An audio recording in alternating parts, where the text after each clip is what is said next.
As many of you know, the Naturalist Nights program is a free speaker series that happens up and down the valley, up in Aspen and in Carbondale, that's hosted and put together by the Aspen Center for Environmental Studies, or ACES, the Roaring Fork Audubon Society, and the Wilderness Workshop. So it's an awesome partnership. And these happen here at 5:30 on Wednesday nights, and in Aspen at Hallam Lake at 7 o'clock on Thursday nights. And so, as I mentioned, you always can check these out online. They're being live streamed as we speak on our social media channels, and they are archived. And so if you ever are sick and can't come, or just miss it, or want to share what you saw because you thought it was so great, you can go find them and share them with your friends. And they're all on our websites. We have some organizational information here on the table. Feel free to help yourself.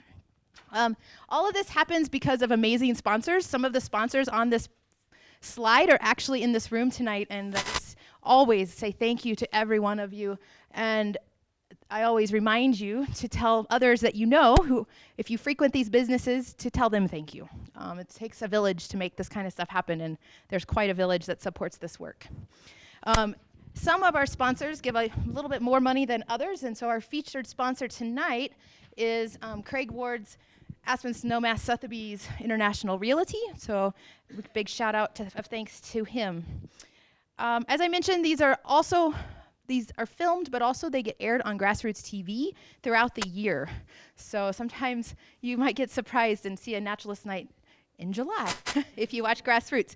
So thanks to GrassRoots for sharing these broadly. There is a clipboard that I'll pass around in a few moments to have you put your name on, please. We don't share that information with anybody else. It just helps us with numbers, so thank you for doing that. And as I mentioned last week and previously, we do have continuing education credit hours available for anybody who's an educator that needs those hours, and there's a special clipboard on the table over there. Make sure you sign there. And before I introduce tonight's speaker, make sure you come back next week. A longtime local named Gary Zabel, who has been a professor at CMC for many years, will be speaking about geology next week, local geology, and his presentation is called Can Rocks Talk? Geology's Story from the Bottom of Glenwood Canyon to the Grottos. So that'll be one not to miss. So tonight's speaker, before I introduce tonight's speakers, there's a whole bunch of chairs up here in the front. So all of you who don't have chairs or can't see very well, come. There's a big empty spot. And also over here on my right. So it's a pleasure this evening to be able to introduce Dr. Melanie Armstrong. She's the Public Lands Coordinator in the Master of Environmental Management program at Western State University in Gunnison. She teaches courses in environmental policy, public lands, politics of nature, and environmental history. I've known Dr. Armstrong for the past few years as we both serve on the Colorado Alliance for Environmental Education Board of Directors Executive Committee. We're both officers as of recent. Last year, her book, she's authored a couple pieces that are pretty cool. Last year, her book, Germ Wars, The Politics of Nature and America's Landscape of Fear, was published. It examines the politics enabled by the belief that nature, in this case microbes, can be managed through cultural practices. And you can find that book online. She's also co-authored a piece called Environmental Realism, Challenging Solutions, which argues for new approaches in the language and practice of environmental management. Dr. Armstrong's research interests include political ecology, governance and public lands, and science and technology studies. Tonight, her 15 years of experience with the Park Service will provide an informative lens as she explores the gulf between ideals of untouched nature and the reality of day-to-day administration of public lands, as embodied in modern management activities like permitting, entrance fees, and resource education. She was changing her presentation or adding to it by the hour this afternoon, so as you know, if those of you who've heard the news today. So I'll leave you wondering, and I'm so happy that Melanie can be here today.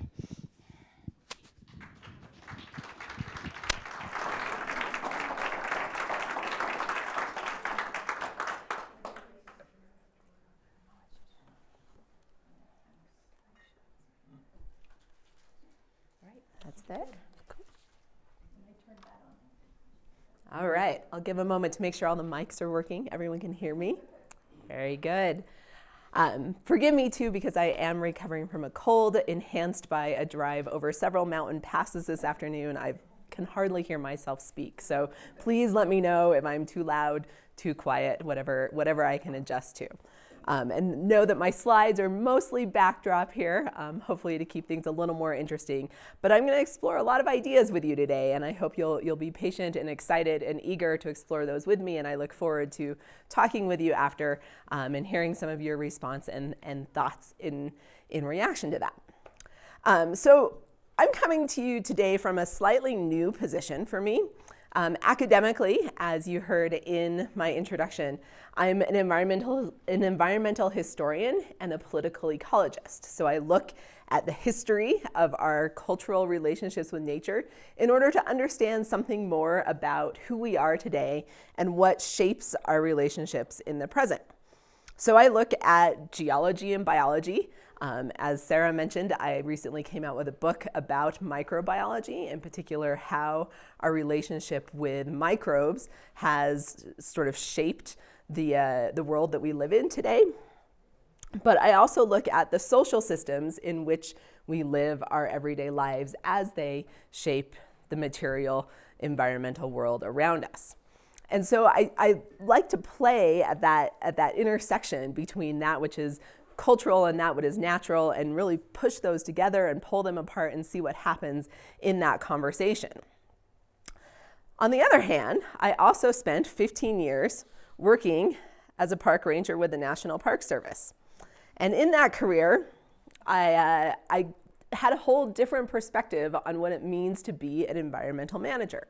So a few years ago, when the opportunity came up to combine these worlds that I worked in, working as an employee of a public lands agency and my academic background in environmental history and political ecology, I took it. So I ended up working at Western State Colorado University in our new Master in Environmental Management program. Those of you who were here 2 weeks ago may have heard Dr. John Hausdorfer speak on his work on wildness. He is the director of the program that I work under today. And I had this opportunity then to serve as a public lands coordinator, working with students to think through some of these challenging ideas about public lands.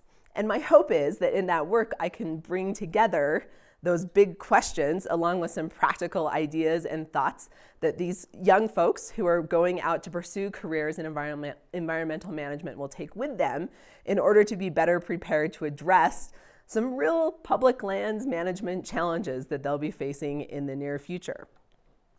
For example, we have seen, this is what Sarah saw me adding to my presentation this morning, headlines. The top two from just hours ago, the bottom two from within the past couple days, thinking about what public lands mean to us as American citizens, what they mean in a global context today, what they mean as political tools and devices being used by one party or another. Public lands are very much in the public eye today, as they have been, I will argue, throughout a lot of history.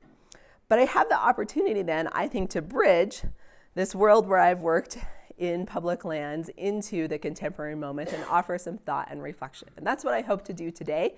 I hope you'll be excited by the chance to maybe gain some background and some environmental history perspective that will give context to what we're seeing happen today, but also maybe some tools to think through what is going on in order to find more progressive ways forward. What options are available to us? What can we do as citizens in this new political climate to rethink public lands and find ways to assert an identity around public lands as we want it to be today?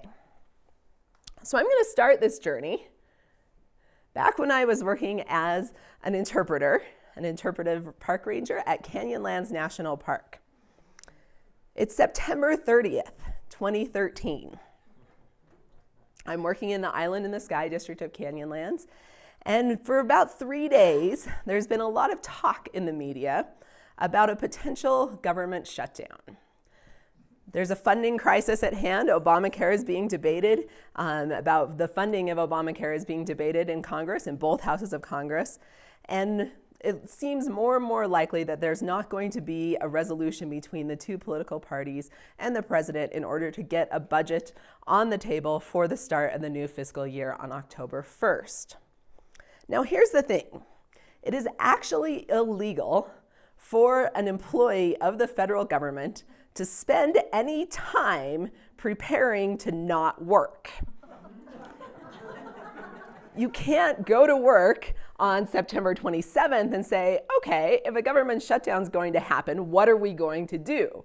You can't do that. That's a misuse of taxpayer money. So we're still going to work, pretending like everything's fine, going up, talking to visitors who are coming in panicked about what's going to happen when the park shuts down. And all we can say is we don't know. We're going to wait until we see what happens in Congress. We're holding out hope that things are going to come through and we're going to get our budget. About noon on September 30th, I received the first directive of how we were going to handle a government shutdown should it happen. So it's noon. I get off work at 5. I've got about 5 hours to figure out how to close a national park. I remember hearing a story in the news once about the restaurant chain Denny's, famous for being open 24 hours a day, 7 days a week. And they made a decision one year to close for Thanksgiving or Christmas or some holiday. And there was like catastrophe ensued. Nobody knew where the keys to the buildings were. Like nobody had gone through the process of closing a Denny's restaurant before because they were always open. You never had to lock the doors. And I felt like that when I was trying to figure out how to close a national park, right? So you think, first of all, okay, I can lock the buildings. I can lock the building, I can put up signs. That's easy enough to do. We actually got directives from Washington, D.C. about what our signs were going to say, so I could figure that part out. But then I had to think about, okay, now I'm going to keep people from coming into the park, right? That might be the place to start anyway. So we need to put out some signs on the road and maybe close a gate. Guess what? The road to Canyonlands does not have a gate. So we made one. We went and got us some barricades and cement and kind of poured ourselves and some posts and put up a gate in front of our park. We didn't have one, so we went and out and improvised. So now you think about, okay, what do you do about the people who are already there? All right, so there's people who are camped in the campground. I've just put up a gate that's going to trap them in the park. Do I have to tell them to leave? Do I allow them to stay? Do I let them kind of leave voluntarily? Remember, I have no idea whether the government's going to be shut down for 12 hours or 12 days. So I'm thinking through this process, okay, well, maybe we go and tell them at least that the government has shut down and maybe that they should think about leaving, but I'm not gonna like force them out of the park. And then there's people who are on like multi-day river trips way in the backcountry. Are we gonna go hunt them down? Are we gonna ask them to leave? They can't go upstream. Do we let them finish their river trip as they continue on out of the park? All right, so we've got these people taken care of. We kind of came up with a plan. We allowed folks who were already in the campground to stay the night, and then most of our visitors were one-night visitors anyway, so they kind of trickled out. But then we have a virtual presence as well. This is the modern park. So there's plans being made about shutting down our internet, about closing the website, about stopping social media posts. We had pre-recorded messages that we had to record on all of our outgoing answering machines. And basically we were allowed to come into work for about 3 or 4 hours the morning after the government shut down to make sure that all of that was taken care of. Now, as government shutdown is again in the news and people are thinking about what that means, I'll spend just a moment talking about why government shutdowns happen and what that means for employees. The long and short of it is that the government, we operate on an anti-deficiency act. So the government's not allowed to spend money that it doesn't have. And if Congress doesn't appropriate money to the government, then those who spend money, basically employees who earn money that's an expense on the government, are no longer able to work and earn their wages. And so by going into work for a few hours on a government, when the government was shut down, I was already violating the Anti-Deficiency Act because there was no guarantee that I could be paid for the work that I was doing. So there was a lot of faith that went on, and a lot of, you may remember conversations about essential and non-essential personnel, which was quickly realized to be very bad language, very political language. If you want to start saying that your government is not essential, it's going to be hard to get that government funded because you just labeled that all of those employees aren't essential. So then they switched and started calling us accepted or unaccepted employees.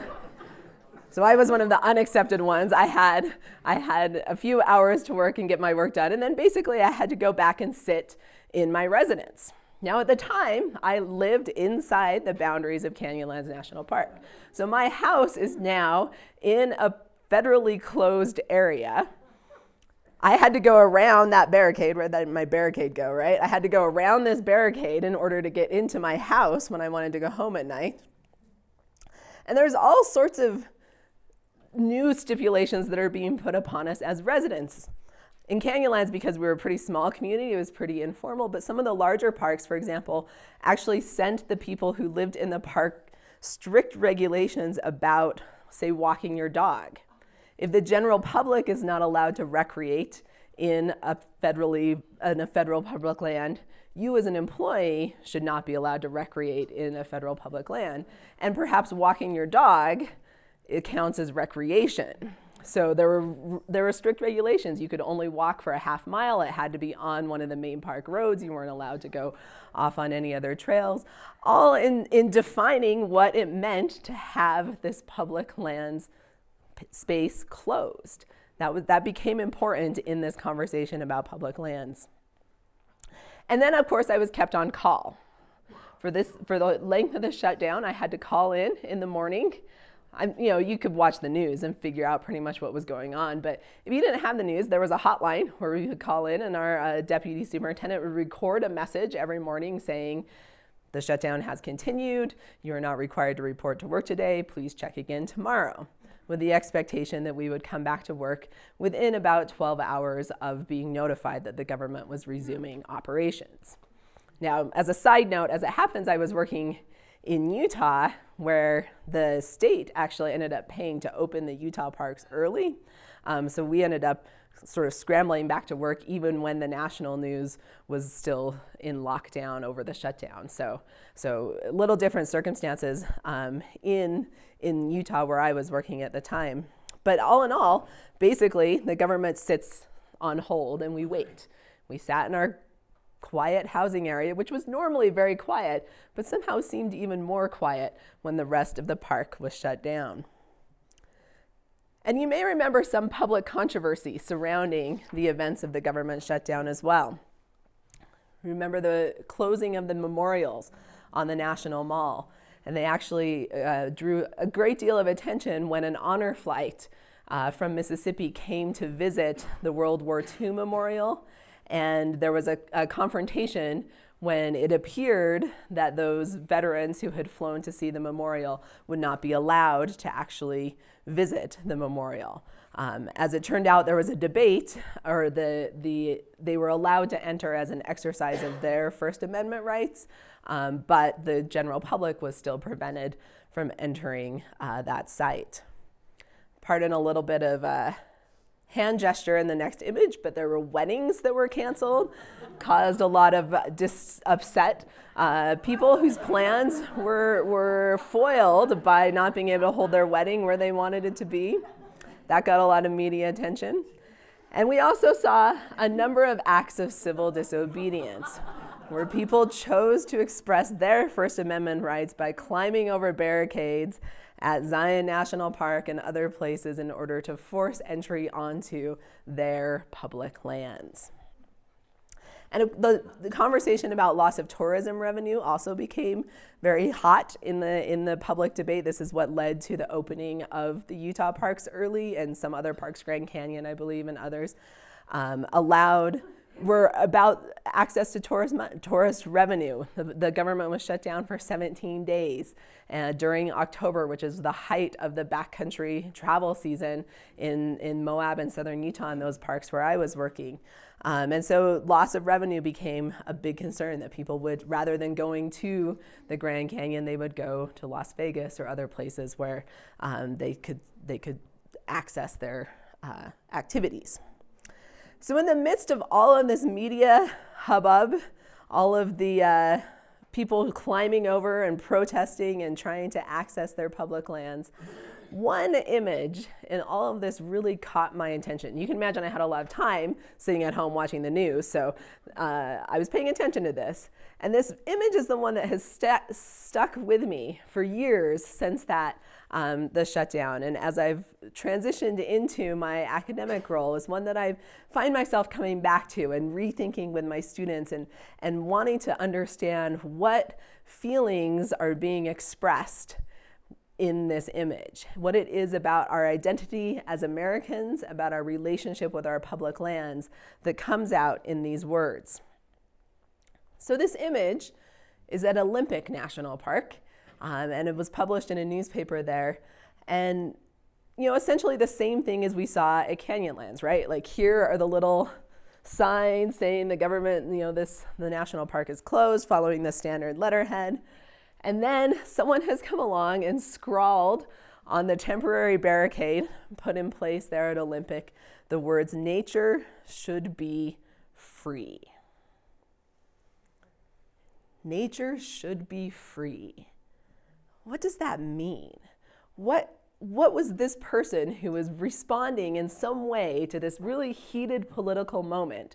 What was he or she trying to express in that phrase, nature should be free? What type of free?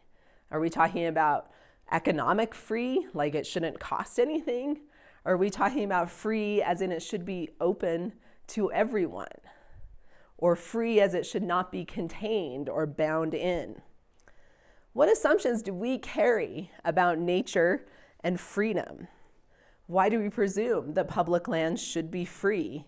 And what do we mean when we use the term free alongside words like nature and public lands? I also want to understand the assumptions about space and place that underlie this thinking. And of course, there is the contradiction inherent in this statement. Imagine me sitting here, deemed non-essential, sitting there in my house in a closed national park, wondering when I'm going to go back to work, whether I will have income this month, wanting to do my work, knowing that that work comes at a price to the federal taxpayer, contemplating a statement like this, that nature should be free. Arguments around closing parks centered on protecting people and places. And I think the evidence that came out through the government shutdown, and one that I find myself coming back to again and again, is an understanding of how managed our public lands really are, because we see when the management stops, we see what happens. And so people argued that the parks needed to be open, or that we had to close the parks during the shutdown because of the infrastructure. We had, there are people out there whose work involves protecting public lands and keeping these lands safe and open to the public. We have toilets, we have people who move the waste out, we have roads, we have water, we have buildings. And so this was a primary argument when organizations like San Juan County in Utah actually argued, well, we should be able to come in and open Canyonlands. We can run it with our local staff, just as well as the federal staff can, so it should be open to the public. And the Park Service countered with, you don't have the ability to provide that same level of waste management, to maintain the infrastructure, to protect the places, the water, and the buildings. Protection also ties into this, right? The idea that someone could come in, and I was thinking today as I drove past Blue Mesa Reservoir, right? That if you stopped protecting that space and stopped doing aquatic invertebrate inspections on boats that were being launched into Blue Mesa, one boat could introduce invasive species into the reservoir that might never be contained. And so what does it mean to be vigilant at all moments, even when the government is shut down? Is that cause to close access to public lands in order to keep that one person from launching a boat without an inspection that introduces an invasive species that threatens both the ecosystem of the area and the hydroelectric power production, right? So you start getting into these debates about protecting the space as well. So it's in part about infrastructure. It's in part about permits, right? It's about deciding who can be there and when, right? So I didn't have to deal with this in the national park where I was working, but I have colleagues who worked, for example, for the Bureau of Land Management. They had to make decisions during the government shutdown about grazing. Do you allow ranchers to continue to graze cattle on federal property when the government is shut down? If I'm not allowing someone to recreate in canyonlands, should a rancher whose livelihood depends upon ranching be allowed to graze cattle on public lands? What about someone who has leased public lands for mineral exploration, right? So you can see this layering of thought that goes into some really concrete decisions and actions around shutting down a federal government operation. A couple of other things that you may not think about might be science, right? There was some controversy around the government shutdown and ongoing science experiments in laboratories, right?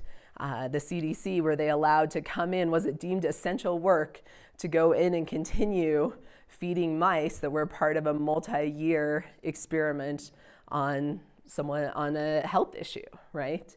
Is that deemed to be essential work or not? Those types of debates kind of raged around this time period. And even in places like Canyonlands, thinking about just research that was being done in the park, we think about public lands so often in terms of recreation or in terms of mineral exploration. But what about science? What about the science that happens in public lands, and to what extent does protecting the ability for scientific work to continue in public lands become essential even during a government shutdown? And then, of course, this is about political designation, right? This land has been defined around certain uses. So we designate wilderness areas as being able to be used in particular ways. We designate backcountry areas as being able to be used in particular ways. So the arguments around closing the public lands centered around being able to enforce designated uses. And so part of the role then of these management agencies becomes not just ensuring that people have access to public lands, but that they access it in the prescribed way. And that way, it's our policies and our regulations that have also shaped our public lands and allowed them to actually become defined in a way that can be enforced. So see, that kind of circular logic there, right? In order to define the public lands in particular ways, that's a policy act, and then you bring in agencies that enforce those policies that reaffirm that the public lands continue to exist the way that they have. And so this becomes this complex world full of different types of permits and policies and infrastructure and science work going on. This becomes the form of nature that we're fighting for here. When that person scrawled across the words, "nature should be free," I keep wondering, was he or she thinking about nature in terms of this national park landscape that's so complex and layered with meanings and different ideas, or simply about trees and bison and wolves and all of those kind of fun nature symbols, right? This, I would argue, though, is the form of nature that we are fighting for. It's the only form of nature we know, and it's managed, and it's a particularly prescribed form of nature.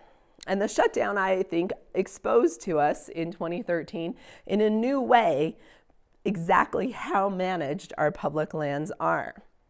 And so I want to explore with you for a moment now a little bit of the history that I've looked at as I tried to understand this issue.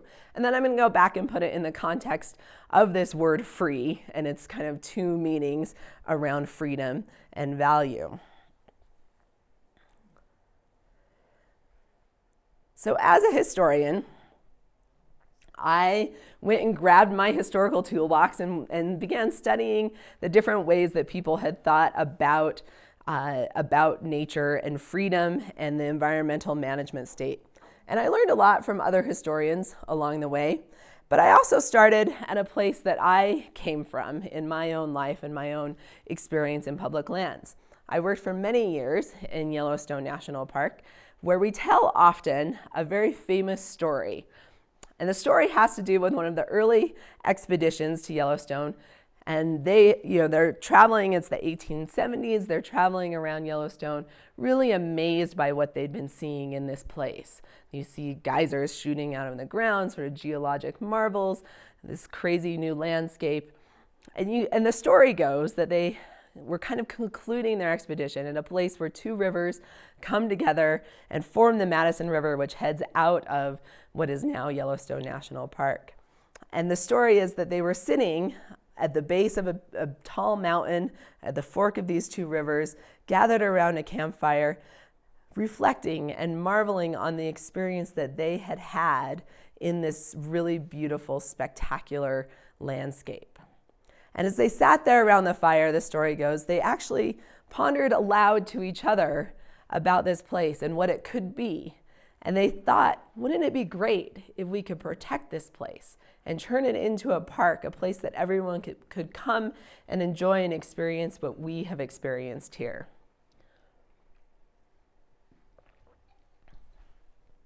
And so this great story says that they decided and vowed around that campfire that they would do just that they would go back home to wherever they were from, that they would take up the cause of protecting public lands, and they would create a national park. And then they went and they did, and we have Yellowstone National Park as a consequence of that singular campfire experience, the conversation and commitment of a few men gathered together to protect our public lands. And this is one of the origin stories of Yellowstone National Park. And there's now a national park mountain named just above that confluence of those rivers and the headwaters of the Madison. For many years, there was an exhibit at the ranger station nearby that told the story of these explorers gathered together making a decision to protect public lands.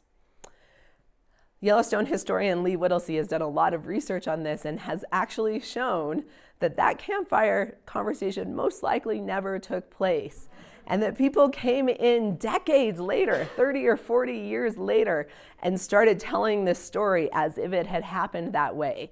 That the agency came in and put up exhibits that told this mythical story at the base of National Park Mountain in order to perpetuate this idea, which I think is an interesting question because it begs the question of why it's so important to us that we have a story like that as the origin story of our public lands.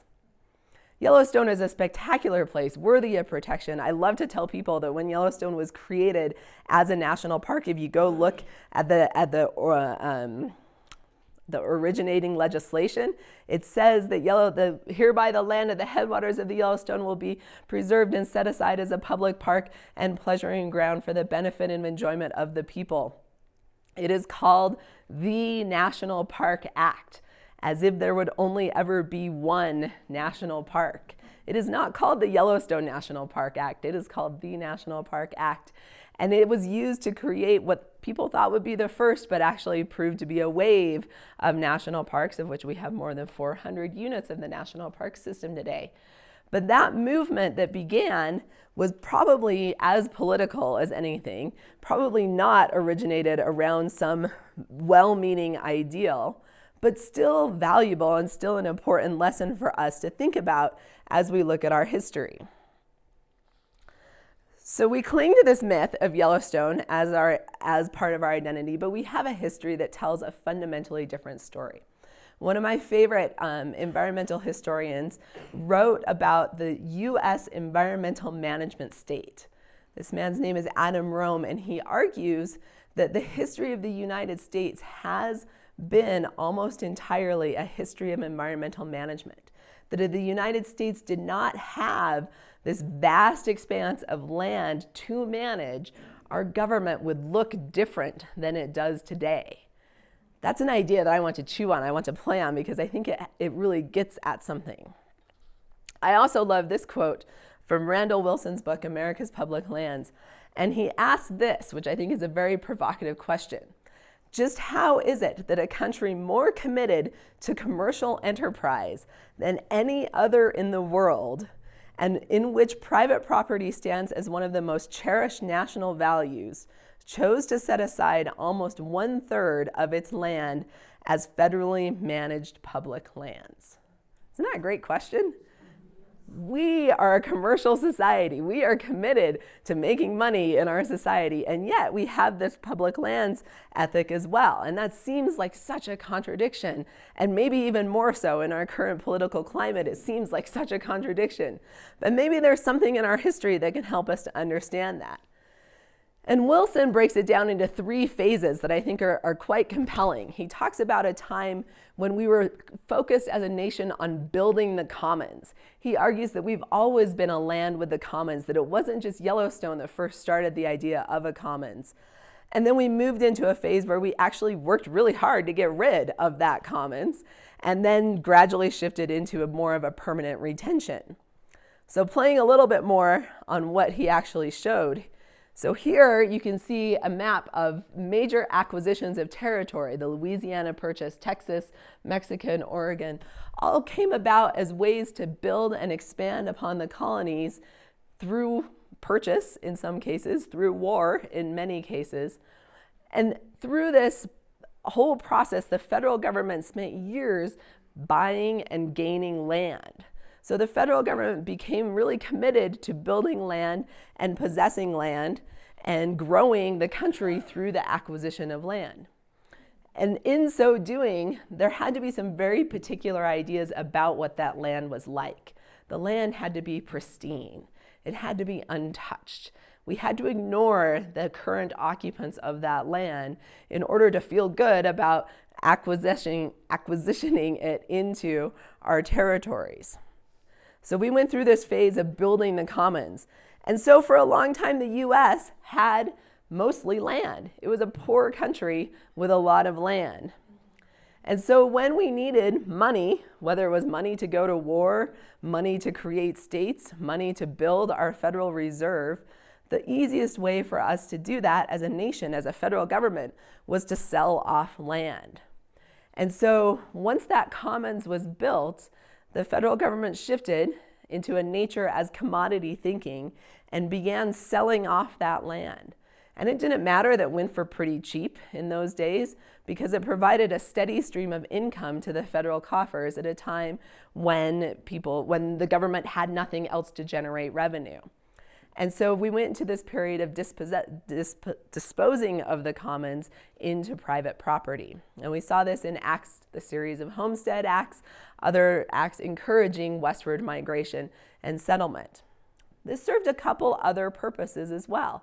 It served to establish states, right? Part of growing the nation was about disposing of the commons to the states. Not so much in terms of giving the land to the states, which is a fallacy, which I would love to talk about at length, but I won't for now.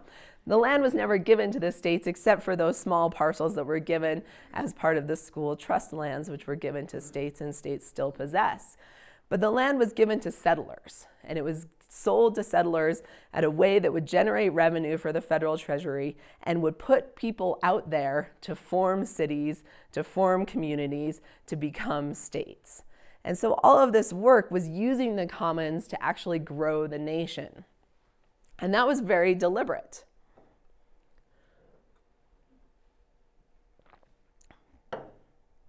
Pardon me. So a couple of fallacies that come into play here, right? And I think that there's something important about our identity as Americans also emerging here. Thomas Jefferson was really about equality. He really loved the idea that every man, let's say man, every man could go out and own some land, start a farm, and sort of contribute to the nation. We might call this the agrarian ideal, right? Jefferson wanted people to be able to get a start for themselves through the ownership and possession of land. Private property, it turns out, was really convenient in setting up a democracy. If you're coming from a situation where a king or a monarch or some other authority owns and controls the land, and you only get to work on the land at the bequest or the will of that authority, owning land becomes something pretty special. And if you're starting a new nation and you don't want that king or the monarch or whomever to have a lot of authority, you don't want one person to rule everything, it makes sense that the best way to distribute power among people to create a democratic government is actually to distribute land among people. Land equals power, and therefore distributing land widely allows us to distribute power widely. And so this was one of those key ideas clung to by our founding fathers, particularly Thomas Jefferson and those who held with his camp of ideas. But then beyond that, as time goes on and that connection to private property perhaps should yield a little bit.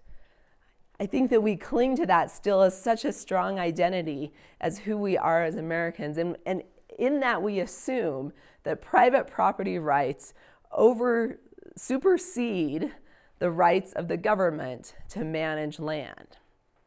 Think about countries where most of the land is owned in private, right? How do you manage for ecosystems in those in countries like that? The government has to exert some authority over protecting rights above private property rights.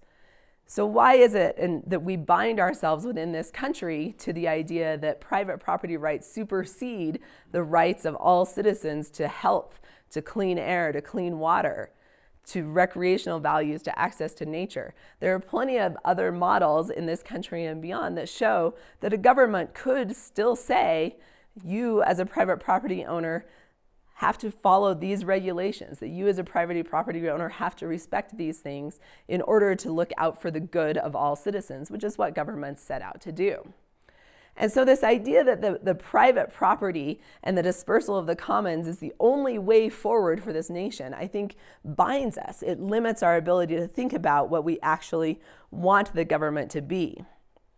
So was there the fear that the only way to keep sort of wild, untouched nature wild is through public ownership, I think limits us. I think that if we could find ways to think about that in terms of private ownership, it maybe takes a little bit of the pressure off of our public lands as being the only place where we can protect these values that we come to adhere to as citizens. So that's a little diversion. I'm going to come back here to this commons that we've now brought together. We've disposed of it as much as we could, and basically you're left with kind of the drudges, right?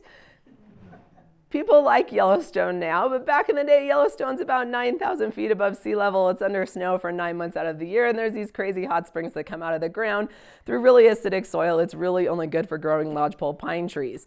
Nobody wants to set up camp there. So why not make it a public park and pleasuring ground?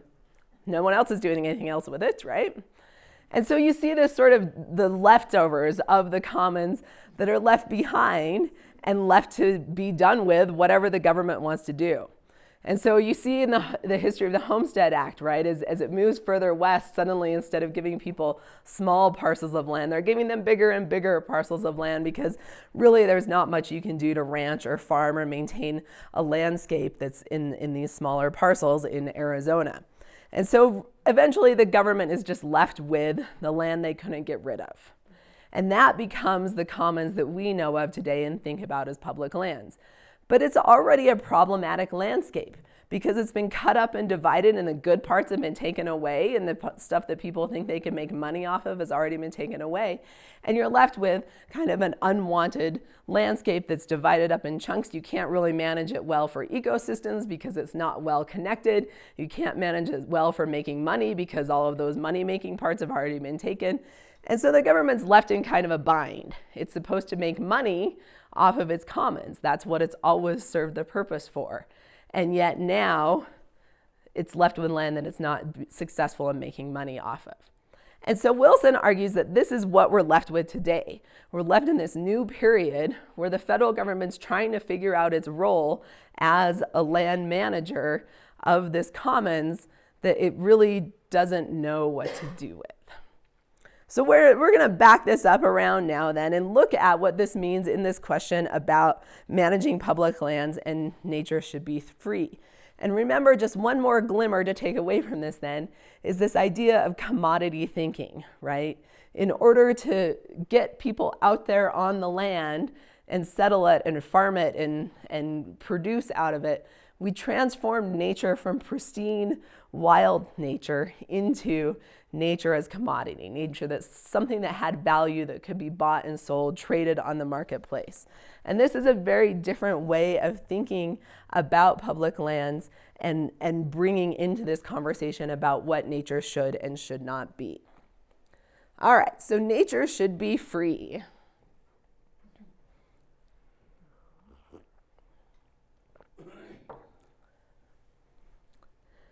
So let's start with entrance fees. This is nature should be free $, right? What do you get for your entrance fee when you come into a national park? So of our national park units, I'm going to use rough numbers here because they change pretty regularly. We have about 400 units, about 120 of them actually collect entrance fees. So when you pay an entrance fee coming into Canyonlands National Park, 60% of the money that you pay to get into the park stays in Canyonlands National Park. The other 40% goes back to a federal reserve, like for all the national parks, and gets redistributed to those parks that don't collect entrance fees, right? So if you go to the National Mall, for example, there's no entrance fee to go see the Lincoln Memorial. All of those sites have no entrance fee, and so they get some of the money that Canyonlands collects as an entrance fee goes back to them. So you come in, you pay your entrance fee, what does that money go to? Most of the money that is collected in park entrance fees goes to pay the salaries of the people who collect your park entrance fee. Most of it does. A little bit goes to the newspaper that you get when you come in. A little bit goes to a few other special projects that can be requested. And so occasionally you'll be wandering through a park and you'll see an outhouse and there's a sign on it that says paid for by your fee $. So that is where a little bit of it goes to. But by and large, most of the money to collect that goes into, or the most of the money that you pay when you go into a park pays the salary of the person who's collecting your money as you come into the park. So it's a job creator, right? We should be happy we're creating jobs. But I think there's a fallacy that exists that park entrance fees somehow generate revenue for the running of parks or other federal lands. In reality, they don't. Most of the money to operate all public lands comes from a congressional appropriation, hence why when we shut down in 2013, we couldn't operate because we didn't have money even from our own entrance fees. So in the controversy that you see these days around increasing entrance fees, the argument is that if we could increase the entrance fees, we could begin to address this fabled backlog of maintenance needs that exist within our public lands. But I think before we get into that conversation, we have to consider what we want our entrance fees to pay for. Do we want nature to be free, as in I should be able to visit the Grand Canyon and not have to pay for it? Is that a value that we hold as Americans? In 1996, we passed a piece of legislation called the Recreation Fee Demonstration Program that said no.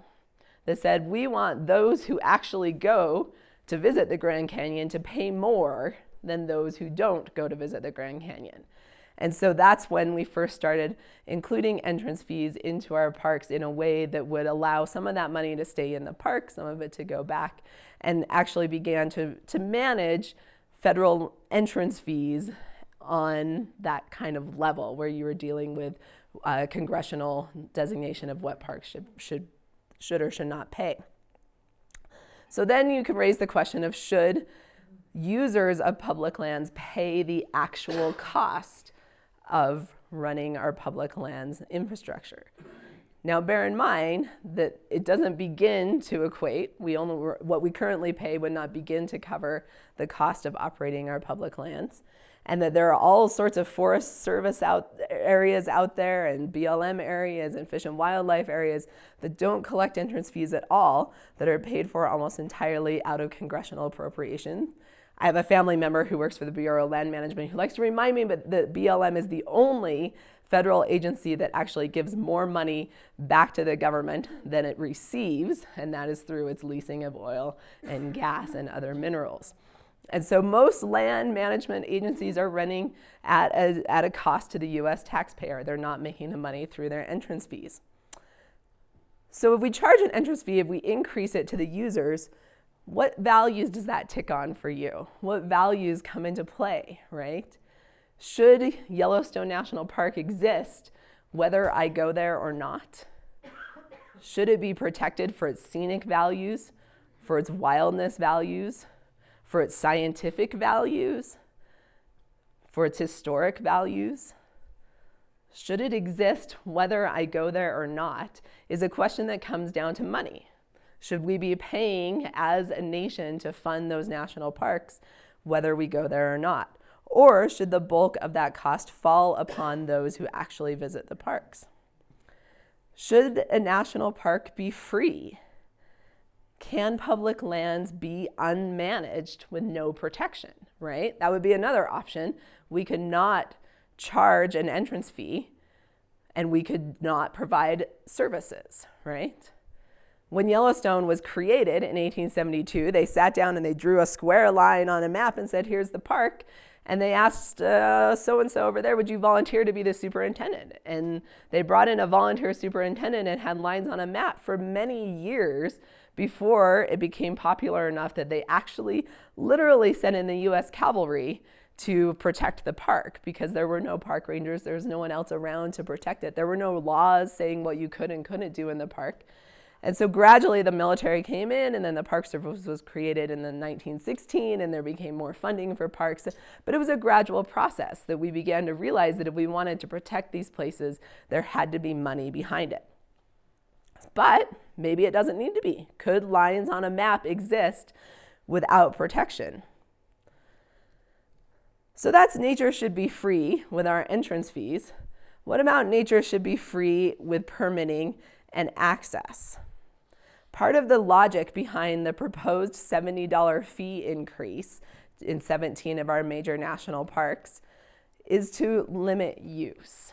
The idea being that they're going to charge $70 per vehicle, which when I left Canyonlands, it was $10 per vehicle. They recently raised it to $20 per vehicle. So this would be more than it would be $50 more than the current entrance fee to Canyonlands if this legislation goes through, or if this policy goes through. And if this policy is approved, for 6 months out of the year, the entrance to Canyonlands would be $70. And so the idea being that that's going to, through market forces, drive people away from Canyonlands during the busiest time of the year. They'll choose to visit in the off season when it's not as busy, or maybe they won't visit at all, right? So part of the argument behind those fee increases centers upon distributing visitation to avoid crowding in national parks. But I would argue, and this was something that I debated in many ways during my tenure with the Park Service, when we say nature should be free, do we actually mean that nature should be open and available to everyone? What does it mean when we have a $70 entrance fee to kind of an obscure little park outside of Moab, let's be honest here? So what does that mean about access? What does that mean about the cost of visiting our public lands, of recreating on our public lands, and about valuing certain public lands above others, right? It's easy to say, well, you don't have to go to Canyonlands, you can go recreate somewhere else. Go visit your national forest. But think about what that statement says about the value of Canyonlands versus those cheap and free public lands outside in your backyard, right? So think about what the value actually ascribes to these places. But part of the idea then is to push, if you can push it on a money scale, then you don't have to do it in a permitting scale. So there's also talk in many of our national parks about limiting access, about cutting the number of people that can go into a park on any given day. I was visiting Zion National Park over the holiday break, and they actually closed Zion Canyon about 10 o'clock in the morning and said, the canyon's full, we don't have any more room for visitors in there. It'll reopen about 2 o'clock or 3 o'clock this afternoon when the crowds thin out. Check back in a few hours, basically. They closed access to the main scenic drive in Zion because it was too crowded, because there wasn't room for people to park and enjoy the place. What does that mean when it comes to visitor experience? That's the debate that we always struggled with. Visitors want to go to a park and experience it in its pristine, quiet solitude, all of those wonderful forms, but if it's crowded, maybe they're not having that positive experience, and we could limit that. We could limit the number of people that come into it. So if fee if free means that anyone can access it, when we impose permits on things, how does a permit change our way of thinking about public access? There are all sorts of barriers to getting permits and such as well. Plus, this is about commodity thinking still. Does limiting the numbers increase the value of a commodity, like a limited edition print, right? If fewer people are allowed to access it, does it become more valuable? What knowledge and resources does it take to access a system that is permitted? You have to have access to a computer, you have to plan ahead, you have to have certain timeliness. Some of my students in the MEM program are here tonight, and they're working on permitting processes that are going into place in your backyard in the White River National Forest, thinking about access through permitting. It's an important time in our public lands because this has something to do with our values. This is shaping the way that we value these places. Permitting has a long history in our public lands. I'm going to touch on, it's like poking a fire because we don't have time to go all the way into it. But I'm going to touch on a longer history of permitting that has to do with permitting for grazing, right? This caused a certain amount of controversy not too long ago about people's permits and the rights to use public lands for their own profit, right? So permitting, that legacy of permitting that has long been in place for grazing, for timber harvest, is moving into recreation. And I think it bears pause to think about what that means and the implications are down the road.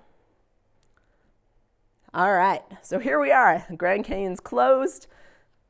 Government shut down. We wait 17 days. We open. We come back with all sorts of thoughts about whether nature should be free.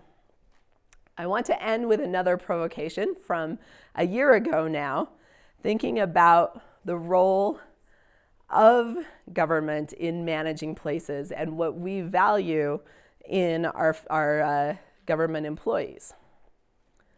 Just about a year ago, we inaugurated a new president. The National Park Service, who manages the National Mall, took a photograph of the inauguration, posted it on their Twitter feed, and compared the size of the crowd of the Trump inauguration to the Obama inauguration 4 years earlier. You may recall that led to some dismay among the administration, along with a couple posts about climate change coming of another park, led to a gag order being placed upon social media of the National Park Service, basically restricting their ability to engage in this political discourse. In response, we saw the rise of the alt-NPS movement, an alternative Facebook site being created, posting ideas about censorship, about what government employees should and should not be able to say or do, and sort of the rise of this movement around an alternative identity for a civil servant. So I want to explore this for just a moment. As a rule, liberal governments tend to support bureaucracies. But maybe there's this overreaching judgment that bureaucracies are bad. Nobody really likes bureaucrats. There's a theorist, Hannah Arendt, who said that you need not be a murderer to carry out genocide, and that's due to bureaucracies. They seem to be the opposite of individuality. They seem to work against our kind of liberal ideas of who we are as a society. So why is it that in this moment that our liberal thinkers seem to love the idea of the rogue civil servant, kind of going against the man, right? In this case, quite literally. And I think there are many reasons for this. I think that bureaucracy serves a certain role in our society. It helps to assure us of a certain amount of impartiality of the actors, the organizations who govern kind of the messy complexity of our world. And there are so many actors in our policymaking who are necessarily biased, who are necessarily political and interested in certain ways, while the civil servant can kind of plead neutrality. They're the habitually disinterested actor. And I would argue that in some ways the Trump turn that we've seen recently is not just about the rejection of fact-based knowledge, but also the rejection of rational forms of governance that characterize the modern age. And so this moment when the civil servant rises up, it's not just about speaking truth, but it's about asserting a certain form of governance, about asserting the role of the bureaucracy as producers and managers of objective knowledge. We are in desperate search of bureaucratic order in a moment of chaos, and bureaucracies are in charge of sustaining the world as we know it.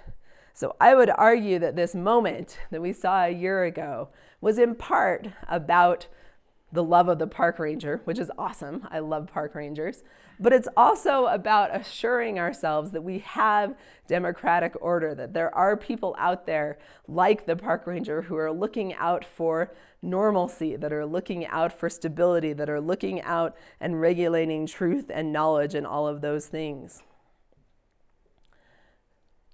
I want to conclude with a sentiment expressed by Alan Spears, who is the Director of Cultural Resources for the National Parks Conservation Association.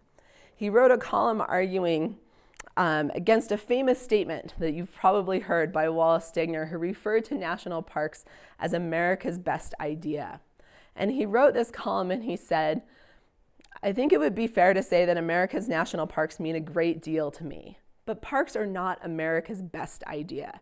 And describing them as such may be preventing us from creating and sustaining the diverse constituency our national parks need to survive and thrive in their second century.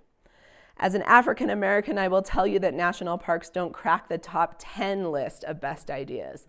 The Emancipation Proclamation, the 13th, 14th, and 15th Amendments to the Constitution, the Voting Rights Act of 1964, the Civil Rights Act of 1965, respectively, all occupy a higher place in the order of best ideas than our national parks. I think our national parks are like most of the other laudable, lofty ideals created by Americans, an ever-evolving concept filled with a great promise and in need of constant stewardship. If our job as citizens is to help create a more perfect union, then it makes sense that we should all have a role in creating a more perfect national park system." I think that's an important thing to consider. I think it's important to recognize national parks not just as a great idea that we once had and pat ourselves on the back, but as part of this evolving conversation about democracy, about who we are as Americans and who we want to be, what our ideals are. And they give us this great opportunity to exercise those ideas and to put them into play, especially when it comes to environmental challenges and issues that we face every day. Pardon me. Earlier this week, we celebrated Martin Luther King Day, and we see images like this of Martin Luther King standing and sharing his ideas with the world. And we chose at this time, we spend a lot of our time thinking about Martin Luther King and what he did to bring about rights for us as people, as individuals. But when we look at this picture, how much time do we spend thinking about the place where this took place? Martin Luther King's talk happened on public lands. It happened on a place where Americans had the ability to gather together in a public space and exercise their ideas of democracy and citizenship. And that same thing that happens on the National Mall could happen in any of our public lands. That when we act on these public lands, we act collectively as citizens and make decisions about what we want for our shared future. After the government shutdown, I was called back to work. I was told that nature was no longer free, that I had to get back to work managing it and do my work as a civil servant, as a bureaucrat, as an arbiter of knowledge and government. For nature is neither free nor free, but still central to who we are as Americans, as humans, and as residents of this planet. Thank you.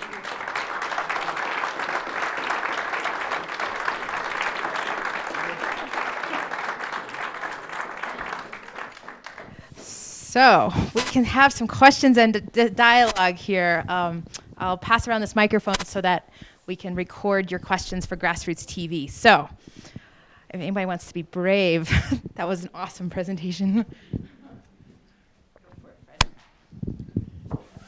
Hi. Talk real loud so everybody can hear you. You bet. Some say our wilderness is better protected when it is private land with a conservation easement. Considering who's running the Department of Interior, the EPA, and the BLM, what is your position? Remember, my boss was here 2 weeks ago talking about wilderness, right? No, I think it's a great question, and I think it comes back to this idea about government and what we expect government to be. I think that government has the potential to protect land no matter whose hands it's in, but we don't allow it to do that. We're so hung up with, as a society, on the idea that government manages public land, people manage their own private land, and that we need to cultivate stewardship in private landowners and hopefully in the government as well. And I think what we really need are stronger legislative practices that we as citizens can bring about, whether it's through lobbying groups, whether it's through voting, whether it's through whatever work we do, however we engage in the political process. And mind you, I am recognizing the ideal here. But I think that we have the potential to create legislative practices, to create policies that protect our landscapes no matter whose hands they are in, whether they're in public land or in private hands, because we need to let go of this idea that just because I own land, I can do whatever I want to on it, my neighbor be damned, right? Like, we need to recognize private stewardship as a social responsibility, not just as a pleasant thing to do when it's convenient, right? And so I think, and this is sort of coming from my policy background as well, I think we fall short. We don't recognize the potential that policy could have to actually protect land no matter whose hands it is in. And I think that private land organizations do a tremendous job in protecting organizations through systems like land conservation systems. And I think that could be realized more along with protection of public lands.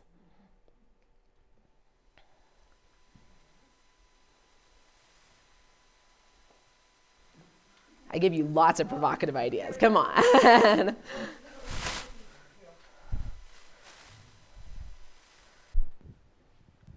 So I'm curious, what percentage of the total operation of the national parks do the permits and the entrance fees generate? In other words, how much numbers? Yeah, right? how much comes from appropriations, and how much is generated by the operations of the parks themselves? Mm-hmm. I don't know the exact number, but I would say that it's upwards of 90% is through appropriation. So especially when you take in the fact that there's 300 units that have no collection of entrance fees, and that the bulk goes back into the fee collection programs. The argument around the fee increase, I've heard numbers of the proposed $70 fee increase in those 17 major parks over 6 months out of the year would generate about $70 million a year towards that backlog, is the number that's being tossed around. And realistically, that's sort of drop in the bucket figures as far as what it actually costs to manage public lands. Is there any ever discussion of U.S. citizens having lower fees and higher priorities than people who are not U.S. citizens? Yeah, it's a great question. I was traveling in Sri Lanka last year, and the entrance fees for locals in Sri Lanka who make on average $1 a day for them to visit their national parks was about 30 cents per person. And my entrance fee as a tourist traveling was $80. So definite disparity between what locals pay and what I paid as an international visitor.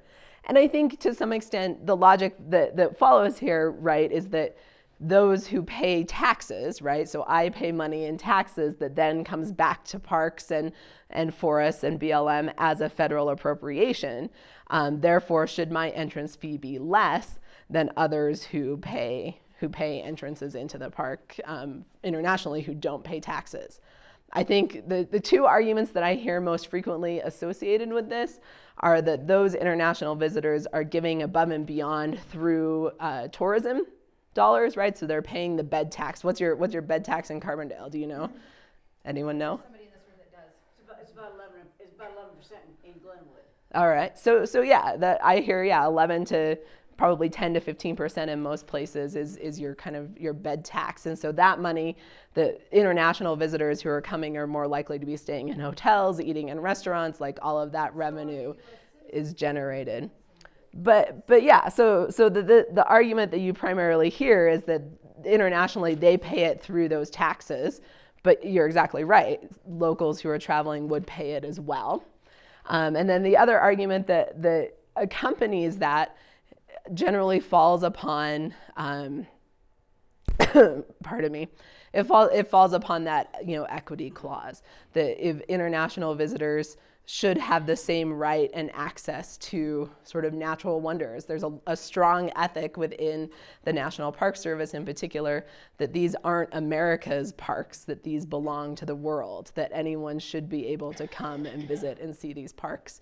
And so the idea of charging a varied rate becomes exclusionary, and I think that rubs a lot of people wrong within the Park Service as well, just the same as to many of us, and I would probably put myself in this camp, charging anything above a minimal entrance fee rubs me wrong. I remember very distinctly when I would meet visitors who came through the entrance fee or through the entrance booth and were literally like pulling pennies out of the glove box in order to try to pay their entrance fee. And the meaning that meant to them to be able to be there, like I wanted to wave them through, right? I wanted to say, like, come on in, like this is your park. We don't need your entrance fee, right? And so this question about use and who pays for the use becomes really interesting really quickly when you start to think about many layers, including international visitors who visit a lot of our parks. We're going to do one more question. So Michael's got it here. Okay. So yeah, the increased fee seems like an unfair way to decide who gets limited out of experiencing parks. And you mentioned that some of your colleagues are talking about other ways, and there's lotteries and reservations. Are there different ways that you think are more fair, or just creative ways to limit use like that? Yeah, I think fairness is a really great question, right? Like how do you measure access and making sure that everyone has fair access to a site? For me, and I'll tell you my biases going into it, is that I think that we need to accompany this conversation with a real consideration of carrying capacity, right? Like, what is the experience? I worked at Arches National Park in 2001 when we had 700,000 visitors per year, and I felt like it was crowded. I can go there now and there's 1.3 million visitors a year and I feel like it's crowded, right? But there's still people coming in, and you can still, I was there 2 years ago and saw sunset at Delicate Arch with only 3 other people, which I didn't think was possible anymore, but I was there in like a Wednesday in January or something, right? So I think that this question of access needs to be accompanied by a question about what we could create an infrastructure to hold in our parks, right? And so does it change the experience? Certainly it does. But is it more fair to allow everyone to have the opportunity to see Delicate Arch, or to limit the opportunity to ensure that someone can get a solitary experience? And so as an educator, I come from an environmental education background. I believe there has to be a way to accompany this with good education that helps people understand how to behave in a public area in a way that it doesn't impact the experience of others, right? I'm not going to be annoyed if I'm at Delicate Arch and there are 5 people standing around beside me also quietly enjoying the sunset, but I might be annoyed if there are people, standing in front of the arch, burning incense and shouting, hollering, whatever it may be, that might impact my experience in that place. And so are there ways that we can educate people? Are there ways that we can help ensure that everyone can have a positive experience without limiting that access? I think that's a question to consider. A lot of it comes down to crazy drivers, right? We don't do shuttle systems when they're too expensive. Is that something we should subsidize? Is it worth the cost of paying more to make a shuttle possible in order to ensure that people can have a better experience rather than just limiting who can come in, right? So I think there's a money question at play here. And I think they all just need to be taken up together. I think early entry, when I was at Canyonlands, we talked about, could we do a graded fee structure where people who came in early got in cheaper than people who came in later? So you're still using the money, but you're not limiting who comes in, and maybe you get people into the park earlier in the day when it's generally less crowded. So thinking creatively about ideas like that.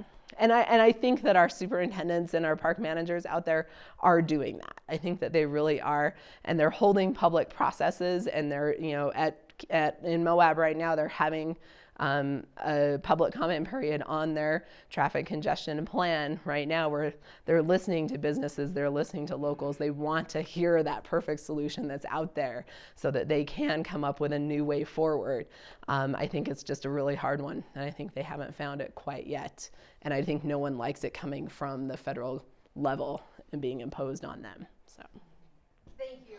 Thank you. Thanks for your comments.